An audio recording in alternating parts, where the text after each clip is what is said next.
Graduations are supposed to be about pride, celebration, and a touch of bittersweet nostalgia. They're about the student who worked late into the night, about the family who supported them, and about the moment you finally see years of effort materialize in the form of a cap, gown, and diploma. But apparently my sister-in-law, Carol, didn't get that memo. To understand why her behavior on my daughter Emily's big day still boils my blood, you have to know a little bit about Carol. She's married to my husband's brother, and from the moment she entered the family, she carried herself like she had been cast as the lead in a drama the rest of us were just background extras in.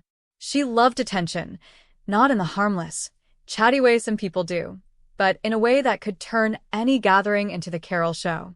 She had a talent for subtly undermining people while making it seem like she was just being honest. If you cooked a meal, she'd comment on how brave you were for trying something new, with the faintest hint of pity in her voice. If you bought a new dress, she'd remark on how it was so nice you're confident enough to wear bold patterns. She didn't aim for outright insults. She specialized in planting seeds of self-doubt. So when Emily's high school graduation was approaching, I made one thing crystal clear. This was Emily's day. She had worked hard for 4 years, balancing advanced placement classes with volunteering at the local shelter and still finding time for her friends and art. She wasn't just a good student, she was a good person. I wanted her to have a memory she could treasure forever. The ceremony was scheduled for a Saturday morning in early June, one of those perfect days where the sun is warm but not oppressive and the air smells faintly of blooming honeysuckle. We'd planned to take family photos before heading to the school auditorium, then go out for a celebratory lunch at Emily's favorite Italian restaurant. I called the family a week in advance to make sure everyone knew the plan. My instructions were simple. Please dress nicely. This is a formal occasion. And remember, we'll be taking lots of pictures, so think classic, timeless. Everyone agreed. Even Carol, in her syrupy voice, said, "Oh, of course, this is Emily's big moment."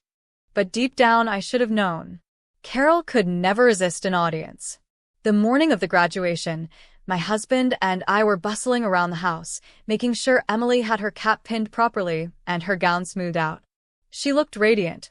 Her smile was wide, her eyes bright with a mixture of excitement and nerves. She'd chosen a simple white dress under her gown, with a delicate gold necklace I'd given her on her 16th birthday. She looked exactly like a young woman stepping into her next chapter. At 9:15, the doorbell rang. My husband went to answer it, and I heard his polite but slightly startled, "Oh, Carol." When I came into the hallway, I almost forgot how to speak. Carol was standing there in a floor-length, sequined evening gown, the kind you'd wear to a black tie gala or a New Year's Eve party. It was fire engine red, clinging to her every curve, with a slit up the leg and a plunging neckline. She had paired it with sky-high heels, dramatic chandelier earrings, and makeup, so heavy it could survive a monsoon. I blinked. "Carol, wow, that's unexpected." She gave a little laugh and waved her hand as if brushing off the comment. "Well, you said dress nicely. I just thought, it's a big day, why not go all out?" Emily, ever the polite one, just smiled awkwardly and said, "Hi, Aunt Carol," but I could see the flicker of discomfort in her eyes.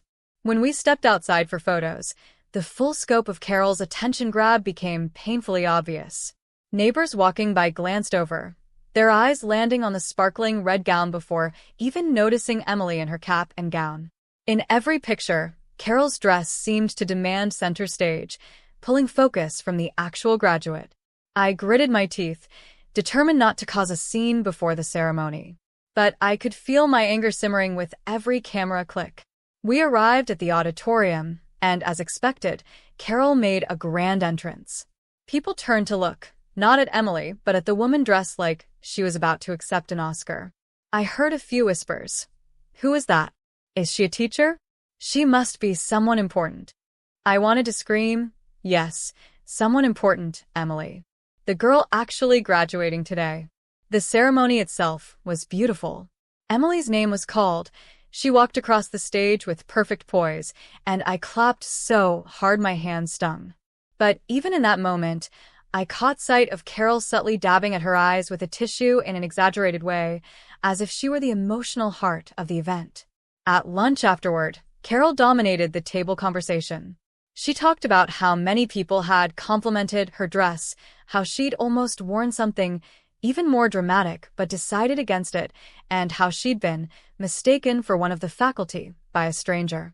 Each comment was another little needle pricking at the balloon of Emily's special day. By the time dessert arrived, I knew I couldn't let this slide. Carol had crossed a line. She hadn't just worn an inappropriate dress, she'd hijacked a milestone in my daughter's life for her own ego. And that's when I came up with my plan. If Carol wanted to be the center of attention so badly, I was going to give her more attention than she could handle, just not the flattering kind. The opportunity came a week later, when my husband's parents hosted a casual family barbecue. Everyone was there, and Carol was, as always, dressed to impress, this time in a blindingly bright jumpsuit with oversized sunglasses perched on her head. As soon as she arrived, she started holding court with a group of relatives, telling stories about all the buzz her graduation dress had caused. I waited until she was mid-sentence before pulling out my phone. "Oh, speaking of the graduation," I said brightly. "I printed some of the photos to share." Carol lit up. "Oh, wonderful." I passed the stack of prints around, but I'd made a little adjustment. Before printing, I had run the images through a basic editing program, slightly blurring the background and subtly brightening the gown. In every shot, Carol's dress practically glowed like it was under a spotlight, making her look even more over the top. I'd also chosen the most awkward angles, ones where she was mid-blink, or gesturing wildly, or standing just a little too close to the actual graduate. As the photos made their way around the table, the comments began. "Wow, that's some dress, Carol. Were you performing that night? You sure you weren't the one graduating?" Carol's smile faltered, just a fraction, but she tried to play it off. "Oh, you know me, I just like to have fun."